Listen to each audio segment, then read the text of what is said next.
Hello everybody, it's Larry and welcome to today's video. And we've got a good one for you today. We're going to talk about newspapers.com by Ancestry. You can see that right here. That's right, Ancestry has newspapers.com.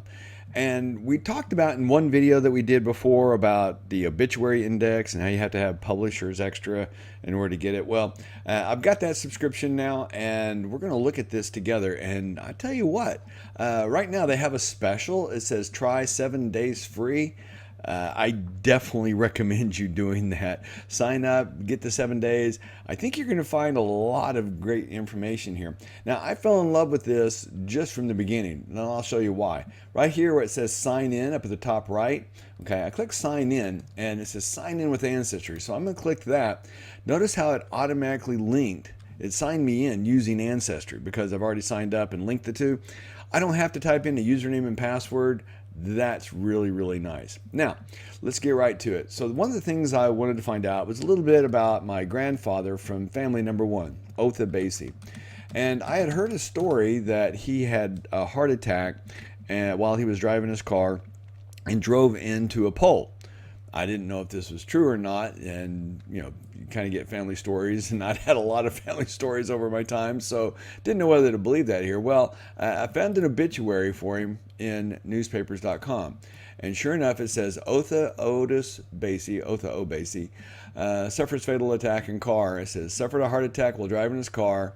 Car jumped a curb and hit a building. Well, what I'd heard, it jumped a curb, hit a pole, and so the pole probably fell and hit a building. And it says survived by my grandmother Margaret, 3 sons, Dwight, Dwayne, and Larry. Dwayne and Larry is who I'm named after.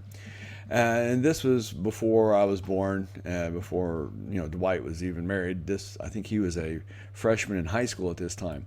So this was the first time I really got confirmation. And so I wanted to keep this into my files for him. So it makes it real easy. Up here at the top right, you can see where it says clip. Click on clip and you just drag this around to the page to the point where you want to clip it. Now, if it's above, you simply drag the page down and then move this over. Real handy interface. I really like the interface.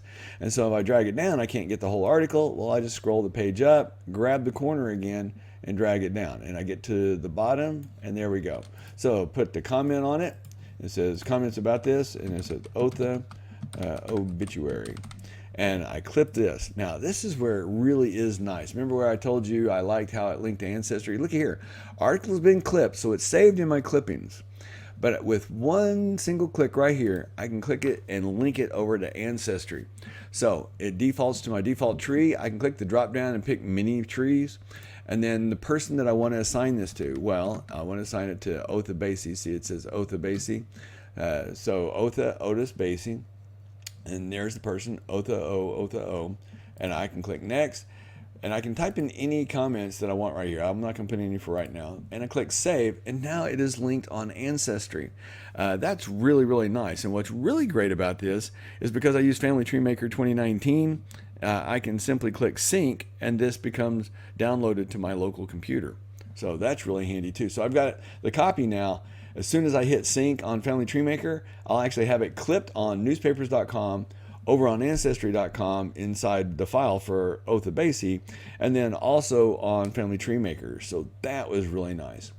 So once you have clipped some things, up here at the top, you'll see that it says clippings. And you can go back and see some of your old clippings. Now, a couple of the clippings that I went and did, I typed in my name. I just wanted to see what would pull up. And I found an article from when I was in high school and playing football. It says, Morris's 192 lifts the Saints past Dibble. Now, it was kind of funny because they were the OCS Saints and we were the Dibble Demons. And you can imagine what the signs in the stand was like. But anyway, so down here at the bottom, it says Larry Jones got Dibble's second touchdown on an 11-yard run and the final touchdown on a 4-yard run.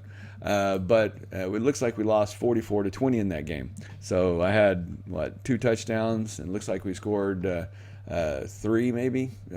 2 and 2 field goals, perhaps. I don't remember. It's been a few days ago.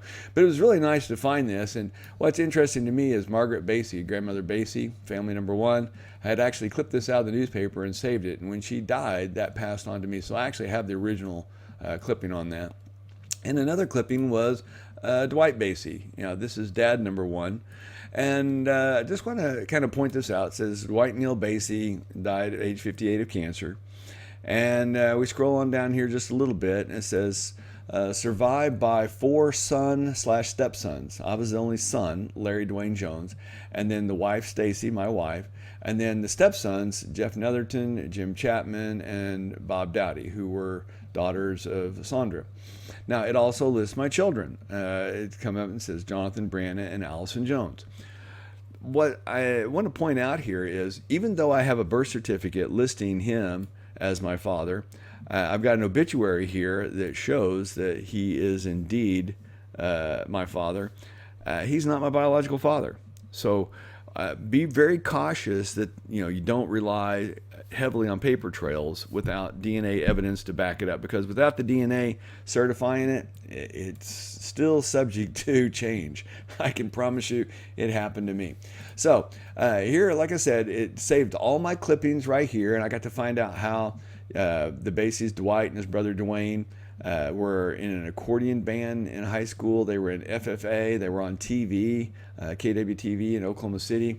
They went to Kansas to buy lambs for it sounded like I said lambs for the FFA chapter. Evidently they were really big into the FFA.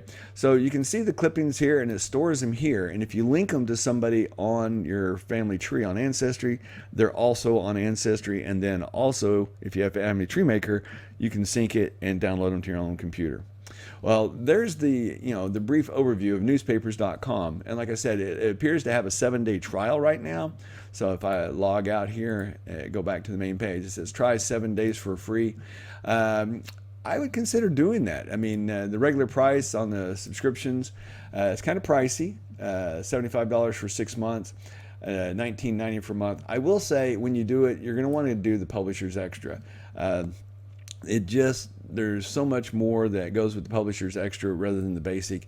You're going to really feel left out if you just do the basic. So try it. I would go at least 1 month. Sign up for 1 month. I know it's $20, but that $20 is probably going to find you some great information to go along with your family tree and help create that family history, family story.